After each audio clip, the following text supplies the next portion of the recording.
안녕하십니까. 옥석을 가릴 줄 모르는 우리들의 잘못, 역사와 후손에 대해 떳떳지 못한 일에 대해 생각해 보겠습니다. 대한민국을 5천년 가난에서 해방시킨 영웅 박정희는 독재자로 낙인 찍어버리고 반듯한 기념관이나 동상 하나 세우지 못하게 하거나 세우지도 않았습니다. 박정희 생가도 방치하다시피 해서 너무 초라하지만 관리에 별 신경도 쓰지 않았습니다. 전쟁의 폐허와 가장 가난한 나라였던 대한민국을 세계가 부러워하는 오늘의 한국을 만든 지도자를 이처럼 깔아뭉갠 것은 한국의 저질 정치와 못된 정치 사회 풍조, 그리고 옥석을 가리지 못하는 국민들의 어리석음 때문이었습니다. 부끄럽고 역사와 후손에게 떳떳지 못한 일이라고 생각합니다. 북괴의 남침 책동 영향으로 변질된 광주 사태가 5.18 폭동으로 바뀌며 양상이 급격히 악화돼 가자 제2의 6.25가 되지 않도록 수습한 전두환은 감옥을 보냈고 재산을 몰수해서 역적처럼 취급했습니다.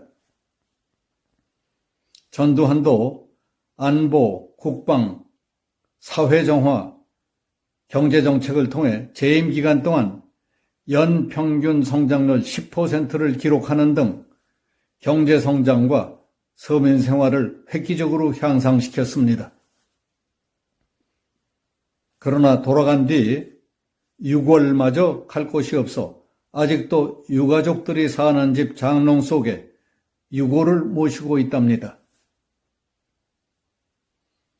북방위기의 선구자 노태우도 감옥을 갔고 전 재산을 빼앗겼습니다. 그 역시 국립묘지에 못 갔습니다. 그는 분당, 일산 등 주택 200만 호 건설로 주택난을 해결했습니다. 그리고 88 서울올림픽을 성공적으로 치러 국격을 높였습니다. 4대강과 청계천 개발, 대중교통수단의 획기적인 선진화를 이룩한 이명박도 감옥 보내고 재산을 빼앗았습니다. 박근혜에게는 없는 죄를 만들어 씌워 탄핵 파면시켰습니다. 그리고 감옥살이도 모자라 사는 집까지 빼앗고 빈 털터리로 만들었습니다. 박근혜는 재임 중 통진당 해산, 이석기 검거, 개성공단 폐쇄, 대북송금 중단, 김정은 암살부대 창설, 잠수함 사령부 창설, 전시작전권 무기한 연기, 미사일 사거리 연장, 핵연료 재처리 승인, 사드 배치, 그리고 전교조 법외 노조 처리, 노령연금 시행, 공무원연금 개혁, 코레일 개혁 등 인기나 표를 의식하는 정치인이라면 누구도 하지 않을 문제들을 중점적으로 해결했습니다.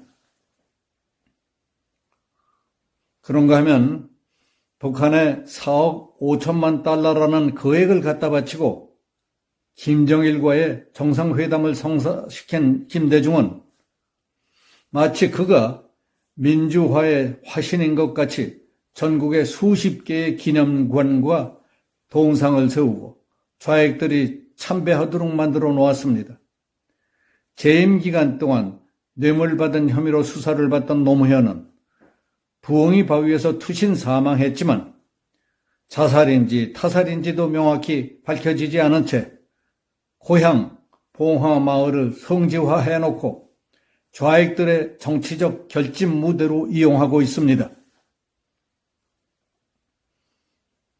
북한의 굴종 아부하고 중공에게는 사대주의로 사대하고 혈맹인 미국에는 반미하고 경제 망쳐놓고 탈원전하고 외교 엉망에 국가의 안보조차 뒤흔들어 놓음으로써 나라를 이 꼴로 망쳐버린 시대의 국가 반역 행위를 곳곳에 저질러 놓은 문재인은 비록 담장은 높이 쌓아 올리고 수십 명의 경호대가 불침번을 서고 있다 하더라도 요즘 마음 편할 리가 있겠습니까? 잠자리에 든다고 잠이 잘 오겠습니까? 한마디로 이 나라를 일으켜 세우고 살만한 나라의 바탕을 다지는 데 큰 힘을 보탠 보수 우파 애국 대통령들은 모조리 깎아내리고 역적 취급을 하다시피 한 것이 누구들이었습니까? 말로는 민주주의를 내세웠지만 하는 짓들은 자기들 중심의 독선, 독주, 패거리들끼리의 독점, 독식에만 몰두하던 좌파 운동권 출신의 정치꾼 몰입의 양아치들이 세력화되면서 본격화되지 않았습니까? 먼저 사람들이 노력해서 거둔 성과의 열매는 모두 자기들 것처럼 깔고 앉고 먼저 사람들의 잘못과 약점만 부각시키며 계속 헐뜯고 흠집내기에만 눈이 뒤집혀 그동안에 저지른 파괴적인 행태라고 볼 수 있습니다. 그래서 한다는 짓이 그들의 업적은 지워버리려고 애쓰면서 몹쓸 놈 만들기에 힘을 기울였던 겁니다. 나보다 나은 사람을 보고 배우려는 것이 아니라 그들을 시기, 질투, 저주하며 공격하거나 아예 없앴으면 하는 병적 열등의식이 느껴질 정도의 중증 환자들이 날치고 있었습니다. 거기서 끝난 것이 아닙니다. 반대를 위한 반대, 북쪽이 바라던 대로의 반대만을 일삼던 좌파들이 집권하자 민주화를 위해 큰 일이나 한 것처럼 서로 공다툼까지 벌이지 않습니까? 심지어 북한의 대남 적화 공작과 포섭 조직화 비법, 투쟁 방법, 선동선전 기법까지 동원되지 않습니까? 그렇지 않고서야 이럴 수가 없을 겁니다. 이런 상황에 대해 모두들 무관심하고 방치하다 보면 우리도 제2의 베트남이 되고 아프가니스탄이 되고 베네수엘라가 되는 것은 잠깐새의 일입니다. 입만 열면 민주화를 외치는 저들은 북한에 대해서는 민주화를 요구하거나 인권에 대해서는 입도 뻥끗하지 못합니다. 그랬다가는 저놈들이 그냥 놔두겠습니까? 꼼짝 못할 약점까지 잡혔을 텐데 잘못 걸렸다 하면 감당할 수 없는 잔혹한 처벌이 기다리고 있다는 사실을 알기 때문에 좌파들은 함부로 입을 열려야 열 수도 없을 겁니다. 저들에게 포섭을 당했거나 어쩌다 걸려들었는지는 모르지만은 발목을 붙잡힌 이상 꼼짝없이 지령대로 움직일 수밖에 없는 불쌍한 노예들이며 꼭두각시 드릴 뿐입니다. 요즘 속속 드러나고 있는 그들의 비리와 부패, 적폐를 보면 나라를 팔아 세금을 빼먹고 국고를 털어 국민 세뇌시키고 국민을 공짜병에 걸리게 만들고 있습니다. 우리는 저들에게 오염된 악마의 화신을 볼 때마다 끓어오르는 적개심과 분노를 참을 수 없습니다.